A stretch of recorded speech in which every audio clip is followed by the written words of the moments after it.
മറ്റൊരു വാർത്തയിലേക്ക് 144 പോലീസുകാരെ പിരിച്ചുവിട്ടെന്ന മുഖ്യമന്ത്രിയുടെ നിയമസഭയിലെ മറുപടി ശുദ്ധ നുണയെന്ന് രമേശ് ചെന്നിത്തല. 50-ൽ താഴെ പോലീസുകാരെ മാത്രമാണ് 10 വർഷം കൊണ്ട് പിരിച്ചുവിട്ടത്. പിരിച്ചുവിട്ടവരുടെ കണക്ക് നിയമസഭയുടെ ടേബിളിൽ വയ്ക്കാൻ മുഖ്യമന്ത്രി വെല്ലുവിളിക്കുന്നുവെന്നും ചെന്നിത്തല. ഇല്ലെങ്കിൽ സ്പീക്കർക്ക് പ്രിവിലേജ് നോട്ടീസ് നൽകും. UDFന്റെ കാലത്ത് 60 പോലീസുകാരെ പിരിച്ചുവിട്ടെന്നും ചെന്നിത്തല പറഞ്ഞു.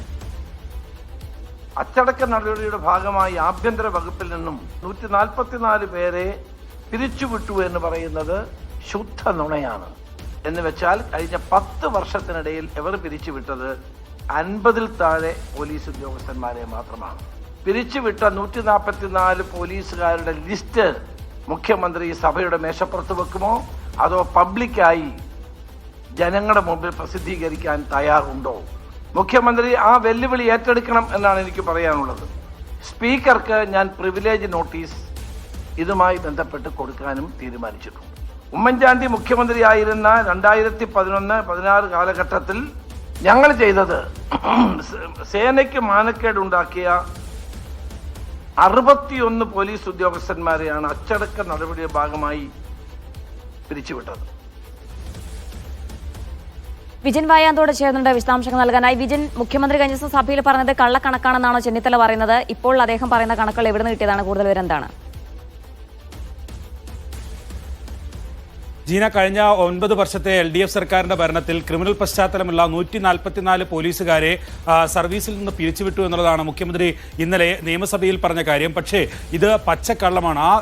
ആ കാര്യത്തിൽ തന്നെ മുഖ്യമന്ത്രി വ്യക്തമാക്കിയത് UDFന്റെ കാലത്ത് ഒരു പോലീസിനെ പോലും ഇത്തരം ക്രിമിനൽ പശ്ചാത്തലത്തിന്റെ ഭാഗമായി പിരിച്ചുവിട്ടിട്ടില്ല എന്നും വ്യക്തമാക്കിയിരുന്നു. ഇത് പച്ചക്കള്ളമാണ്.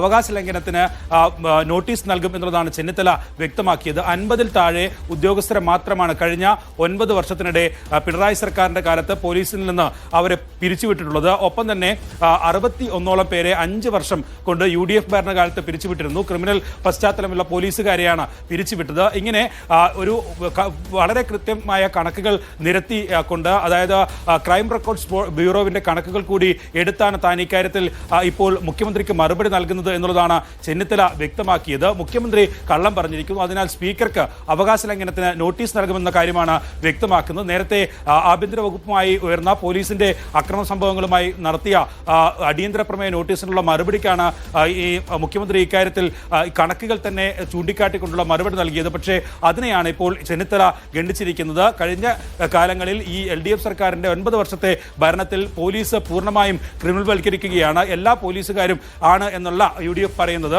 മറിച്ച് ഈ ക്രിമിനൽ പശ്ചാത്തലമുള്ള പോലീസുകാരെ ഉയർത്തിക്കൊണ്ടുവന്ന് പല ഉയർന്ന സ്ഥാനങ്ങളിലേക്കും LDF സർക്കാർ ഇരുത്തുകയാണ്. പിന്നെ എങ്ങനെയാണ് പോലീസ് ഉദ്യോഗസ്ഥർക്കോ മറ്റ് നാട്ടുകാർക്കോ ഇക്കാര്യത്തിൽ പരാതിയുമായി എത്താൻ കഴിയുക? ഈ ക്രിമിനൽ പശ്ചാത്തലം ഉള്ള ആളുകൾ തന്നെ നേതൃത്വത്തിലിരിക്കുന്ന ഒരു പോലീസ് സേനയ്ക്ക് എങ്ങനെ ജനങ്ങളെ സേവിക്കാൻ കഴിയുമെന്നുള്ള ചോദ്യമാണ് ചെന്നിത്തല ഉയർത്തിയത്. എന്തായാലും UDF ഭരണകാലത്തെ കണക്കും ഒപ്പം തന്നെ നിലവിൽ മുഖ്യമന്ത്രി അവതരിപ്പിച്ച കണക്കും താരതമ്യം ചെയ്ത് അത് തെറ്റാണ് എന്ന് ബോധ്യപ്പെടുത്താനുള്ള ഒരു ശ്രമമാണ് ചെന്നിത്തലയുടെ ഭാഗത്തുനിന്നുണ്ടായത്.